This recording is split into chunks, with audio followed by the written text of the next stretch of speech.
le Seigneur, bonjour. Bienvenue dans cette émission à l'heure de la bonne sémence, dans sa tranche message du dimanche. Sur ce plateau, j'accueille le frère Neftali. Avec lui, nous allons partager le contenu de ce qu'a été ce message donné par l'ancien Stéphane Kazadi de l'église Goshen. Bonjour frère. Bonjour. Bienvenue dans cette émission. Merci. Alors c'est avec le frère Neftali que nous allons essayer de comprendre ce qu'a été le contenu exact de ce message. Alors frère Neftali, quelles sont vos impressions par rapport à ce message qui nous demande de porter de fruits pour Christ, tiré dans Colossiens 1, 9 à 10? Alors, c'est vraiment un sujet empli de dévotion, parce que déjà, on a commencé avec depuis mardi, mercredi, et il a poursuivi vendredi, et aujourd'hui, il l'a clôturé. Alors, le thème s'intitule « Porter du fruit pour Christ ». Et aujourd'hui, je pourrais peut-être résumer quelque chose, si je dois épingler tout ce qu'il a dit, ça va nous prendre beaucoup de temps. Alors, en résumé, aujourd'hui, il nous a parlé de porter du fruit pour les bonnes œuvres. Et il a épinglé deux passages, en l'occurrence Galates 5, 22 et Matthieu 3, 10.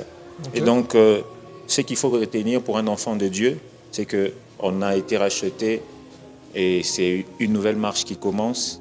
C'est pour porter des bons fruits. Et par rapport aux bons fruits, il a même donné certaines illustrations où il a parlé d'un arbre.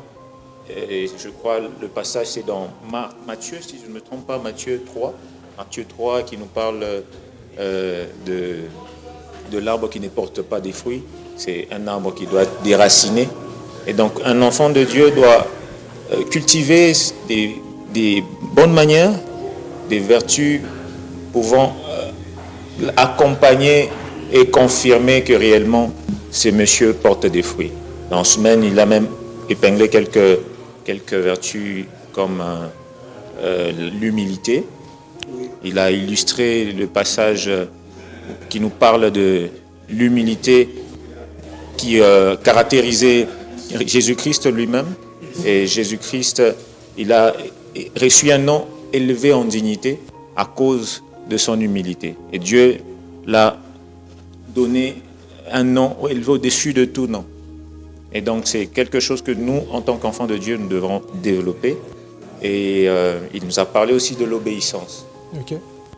C'est en quelques mots. D'accord. Portant toujours sur le message, a-t-il parlé du Saint-Esprit? Parce que les fruits, ici, nous lisons Galates 5, 22, les fruits de l'Esprit.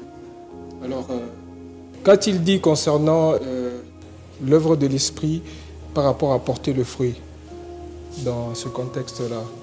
Alors déjà, quand on accepte Jésus-Christ comme Seigneur et Sauveur, et automatiquement, on a le Saint-Esprit. Oui. Et on doit léguer au Saint-Esprit notre vie entière, et non partiellement.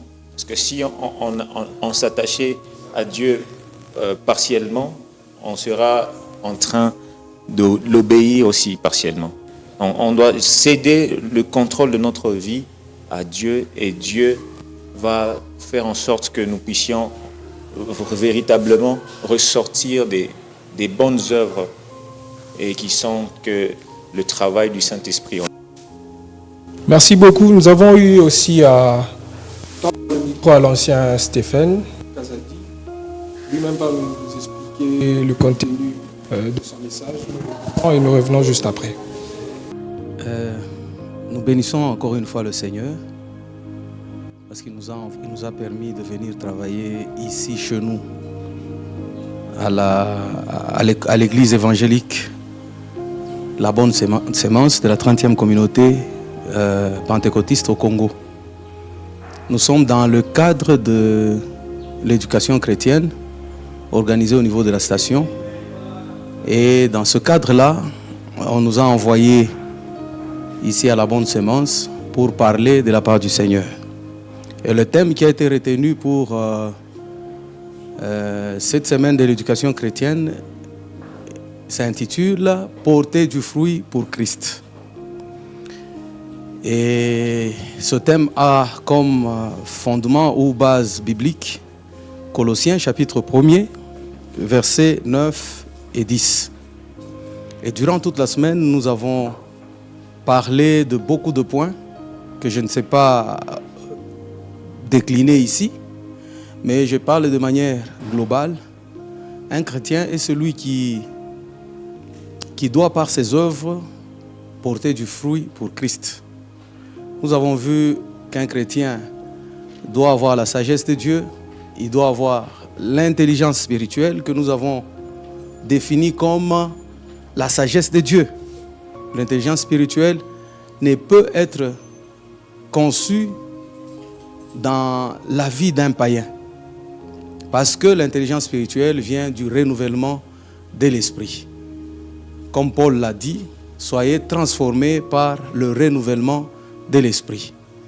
Et celui qui a la nouvelle naissance, il a son intelligence renouvelée. L'intelligence qui est différente de l'intelligence naturelle, que nous avons définie comme la capacité d'un cerveau à s'adapter à des situations nouvelles. Mais l'intelligence de Dieu, c'est celle qui vient ou qui s'acquiert par la nouvelle naissance. Et la nouvelle naissance, quoi? C'est se détourner complètement du péché et de donner sa vie au Seigneur Jésus comme Seigneur et Sauveur personnel de sa vie. Ce n'est qu'alors que l'on peut avoir une intelligence renouvelée. Et aujourd'hui, nous avons chuté par une mise en garde tirée du livre de Matthieu, où le Seigneur nous dit déjà la cognée est à la racine des arbres.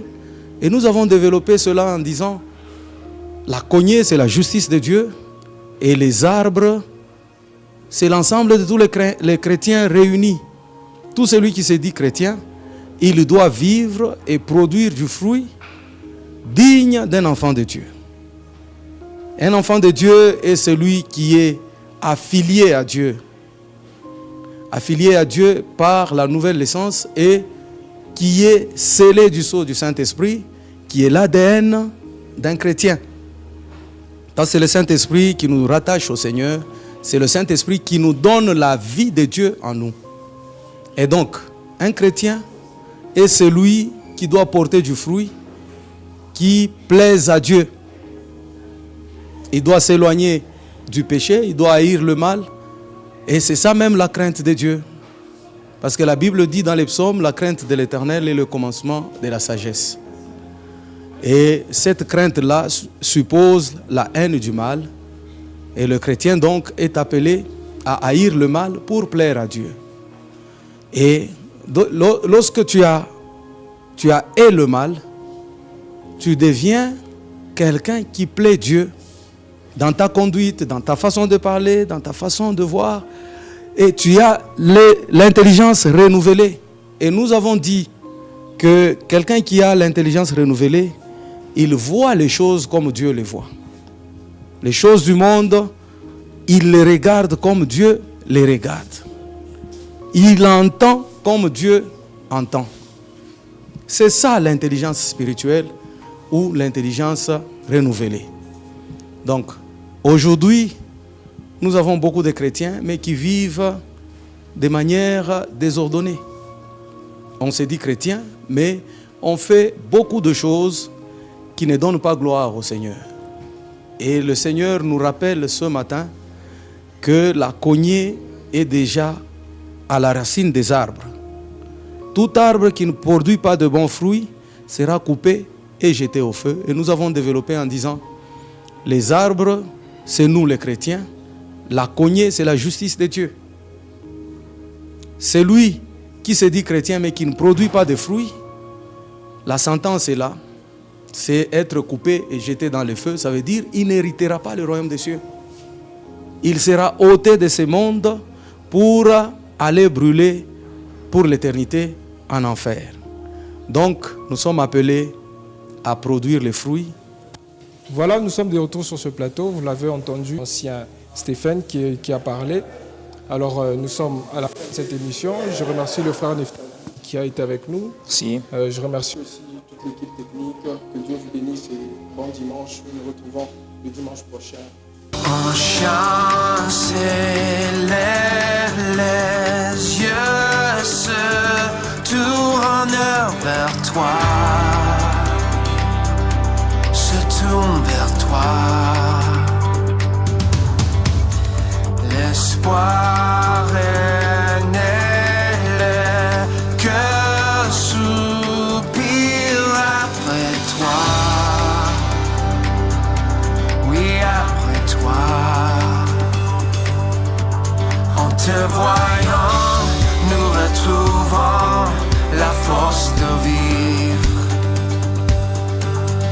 Quand nous sommes en ta présence, nos craintes fuient.